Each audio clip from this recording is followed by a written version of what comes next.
ივანიშვილის ბიზნეს იმპერია უდიდესი გამოწვევის წინაშე აღმოჩნდა, რომ ოლიგარქი კიდევ ერთ შვეიცარიულ ბანკს უჩივის.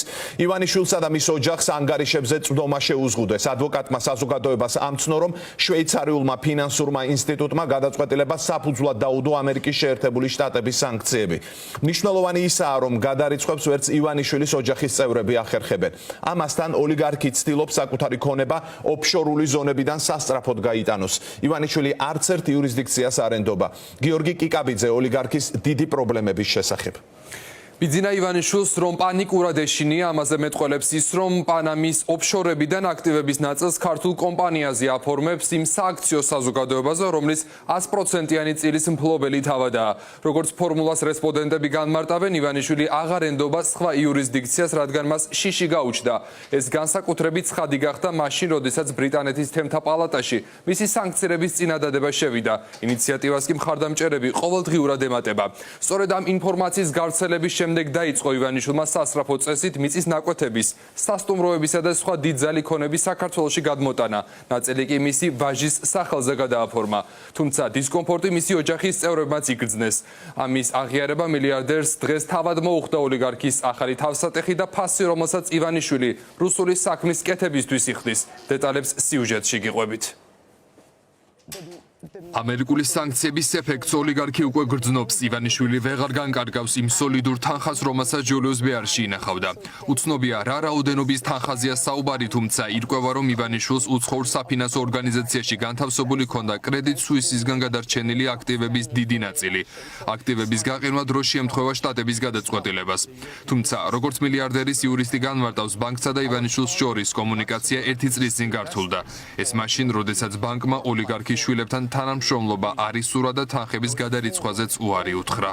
ბიძინა ივანიშვილი არის დეკლარირებულად რუსეთის აგენტი, ანუ მისი პოლიტიკური აქტივობა უკავშირდება რუსეთს, უკავშირდება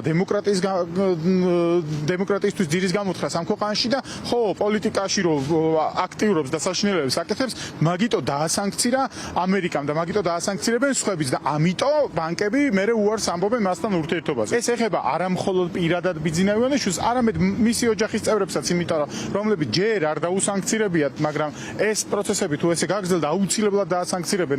შვეიცარიულმა ბანკმა ღიად უთხრა ივანიშვილს და მისი ოჯახის წევრებს, რომ ანგარიშები ამერიკულ სანქციებს დაექვემდებარა. ივანიშვილი ბანკს პოლიტიკურ შანტაჟში ადანაშაულებს და მის წინააღმდეგ სამართლებრივ დავას იწყებს.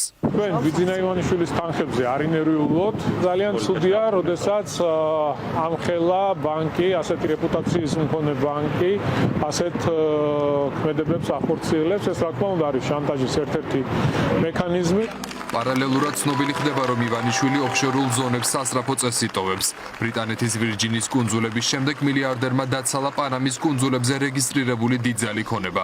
საუბარია Limestone Finance International-ზე, რომლის დაქვემდებარებაშიც იყო თბილისში მდებარე როსტომეფის სასახლე.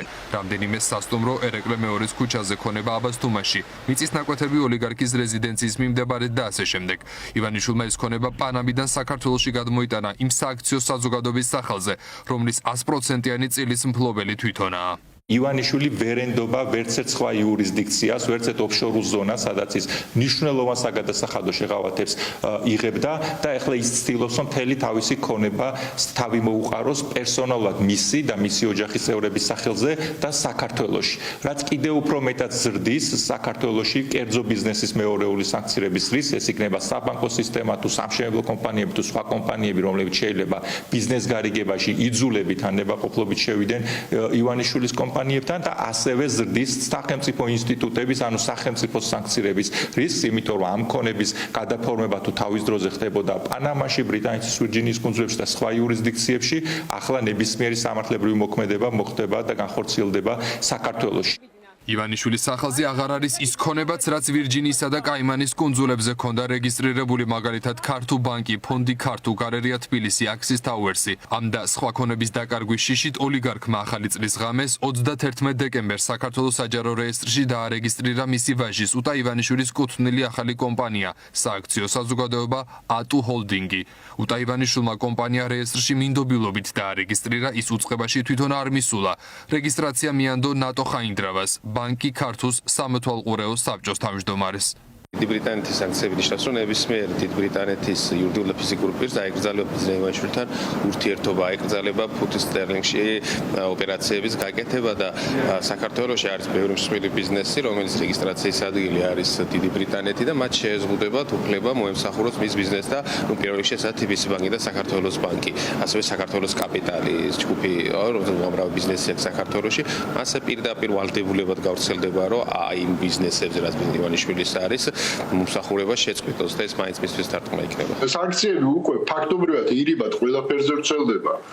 ყველაფერზე მასთან აღარავის საქმეს აღარ დაიჭერს, იმიტომ რომ ყველა სუდი მოლოდინი აქვს და მე მაქვს ამის ინფორმაცია, ხო, ეხლა ტყუილად ჭორაობას არ დავიწყებ, რომ მის და სატელეფონო ზარებსაც არ პასუხობს ბევრი მისი პარტნიორი, უკვე იმიტომ რომ ეშინიათ, გონიათ რომ ბიზნესიც ჩართულია და ესე რომ ვთქვათ, რამე კონტაქტებში რომ იყვნენ შემჩნეულები, შეიძლება ირიბად მათაც შეეხოთ ეს ყველაფერი. ატუ ჰოლდინგის დირექტორი ბიძინა ივანიშვილის დისშვილი კახა კობიაშვილია. საერთაშორისო გამჭვირვალობა საქართველოს ინფორმაციით კობიაშვილი ივანიშვილის ოფშორული კომპანიების ოფიციალური წარმომადგენელია. პოლიტიკურ და ექსპერტულ წრეებში მიაჩნიათ, რომ მალე დასავლური სანქციები იმ პირებსაც მიწვდება, ვინც ოლიგარქთან საქმეს დაიჭერს.